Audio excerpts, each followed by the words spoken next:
मित्रों, इस दुनिया में अगर कोई सबसे बड़ा सत्य है तो है हमारी मृत्यु, जिसे चाहकर भी इंसान टाल नहीं सकता। आपने देखा होगा कि हिंदू धर्म में जब भी कोई इस दुनिया को छोड़कर जाता है तो उसके शव का अंतिम संस्कार अर्थात जला दिया जाता है। लेकिन क्या आपने कभी सोचा है कि परिजनों के अंतिम संस्कार के बाद उस मृत आत्मा के साथ क्या होता है? मित्रों, गरुड़ पुराण में बताया गया है कि मृत्यु के बाद यमलोक से 2 यमदूत सिर्फ 24 घंटों के लिए आत्मा को ले जाते हैं। इन 24 घंटों में मृतक के परिजन उसके शरीर का अंतिम संस्कार और अन्य कर्म करते हैं। आत्मा को तब तक यमलोक में उसके द्वारा किए गए कर्मों को दिखाया जाता है। इसके बाद यमदूत आत्मा को वापस उसके घर छोड़ देते हैं। उसके बाद 13 दिनों तक आत्मा अपने परिजनों के बीच रहती है, यानी 13वीं तक आत्मा अपने परिजनों के साथ ही रहती है। इसके बाद फिर से आत्मा यमलोक के लिए रवाना हो जाती है। इसी बीच आत्मा को 3 अलग अलग मार्ग दिखाए जाते हैं। अब इनमें से किस मार्ग पर आत्मा को भेजा जाएगा, यह उसके जीवन में किए गए कर्मों पर ही निर्धारित होता है। मित्रों, पहला अर्ची मार्ग यानी देवलोक की यात्रा का मार्ग माना जाता है। दूसरा मार्ग धूम मार्ग है, जिसे पितृलोक का मार्ग बताया गया है। और तीसरा मार्ग उत्पत्ति विनाश मार्ग यानी नरक की यात्रा के लिए होता है। अपने पाप और पुण्य को निर्धारित समय तक भोगने के बाद आत्मा को फिर से शरीर मिलता है। इतना ही नहीं, मृत्यु के बाद जीवात्मा को यमलोक के मार्ग में कई प्रकार की बाधाओं का सामना करना पड़ता है। इन्हीं बाधाओं में से एक है यमलोक के मार्ग पर पड़ने वाली वैतरणी नदी। ऐसा माना जाता है कि पुण्य आत्मा तो इस नदी को बड़ी ही आसानी से पार कर लेती है, लेकिन पापी आत्मा इस नदी में बुरी तरह प्रताड़ित होती है। गरुड़ पुराण में बताया गया है कि पक्षीराज गरुड़ श्री हरि से पूछते हैं कि हे प्रभु, मृत्युलोक और यमलोक के बीच जो वैतरणी नदी स्थित है, उससे जीवात्मा का क्या संबंध है और उसे इस नदी से कैसी सजा भुगतनी पड़ती है? जिसके जवाब में भगवान श्री हरि ने कहा कि हे गरुड़, जो भी पापी आत्मा इस नदी में प्रवेश करती है वो रक्त रूपी जलपात्र में रखे घी की तरह खौली जाती है। इस नदी का रक्त रूपी जल कीटाणुओं और वज्र के समान सूंड वाले जीवों से भरा रहता है। साथ ही यह नदी घड़ियाल, मगरमच्छ और इनके ही जैसे अनेक हिंसक और मांस भक्षण जलचरों से भरी हुई है। नदी में जैसे ही पापी आत्मा का प्रवेश होता है, वो 12 सूर्य की गर्मी के समतुल्य तपने लगती है। उससे उस महाताप में पापी चिल्लाते हुए करुण विलाप करने लगता है।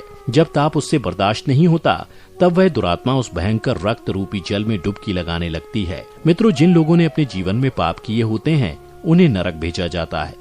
वहीं जो अच्छे कर्म करते हैं, उन्हें स्वर्ग की प्राप्ति होती है। बुरे कर्म करने वालों को नरक में दंडित किया जाता है। वहीं अच्छे कर्म करने वालों को स्वर्ग में सभी तरह की सुख सुविधाओं के साथ रखा जाता है। गरुड़ पुराण में बताया गया है कि जिन आत्माओं को स्वर्ग में स्थान मिलता है, उन्हें यमराज स्वयं अपने भवन से स्वर्ग के द्वार तक छोड़ने जाते हैं, जहां अप्सराएं उनका स्वागत करती हैं। वहीं जो लोग सिर्फ अपने बारे में सोचते हैं और जीवन भर किसी दूसरे का हित नहीं करते, उन्हें नरक में स्थान मिलता है। बता दें, गरुड़ पुराण में अलग अलग नरकों का भी जिक्र किया गया है, जहां मृतात्मा को पापों की सजा मिलती है। इसके अलावा गरुड़ पुराण में अंधात्मश्रम नर्क के बारे में कहा जाता है। यह नर्क उन पति पत्नियों की आत्माओं के लिए है जो अपने साथी को केवल लाभ या उपयोग की एक वस्तु समझते हैं। इस नर्क में उनकी आत्माओं को मारा जाता है। यह सिलसिला बहुत तेज गति से चलता है। वहीं तमिश्रम नर्क में उन लोगों को जगह मिलती है जिन्होंने अपने जीवन में दूसरों की संपत्ति हड़पी होती है। यहाँ उन्हें तब तक मारा जाता है जब तक कि वे बेहोश न हो जाएं। दोबारा होश में आने के बाद फिर से उन्हें इसी तरह लहूलुहान किया जाता है। यह सिलसिला तब तक चलता है जब तक कि सजा का समय समाप्त न हो जाए। बता दें, कुंभी पाकम नर्क में शिकारी लोगों यानी उन लोगों की आत्माओं को लाया जाता है जो अपने शौक के लिए जानवरों की हत्या करते हैं। यहाँ उनके इस कर्म की सजा में उन्हें खौलते तेल में उबाला जाता है।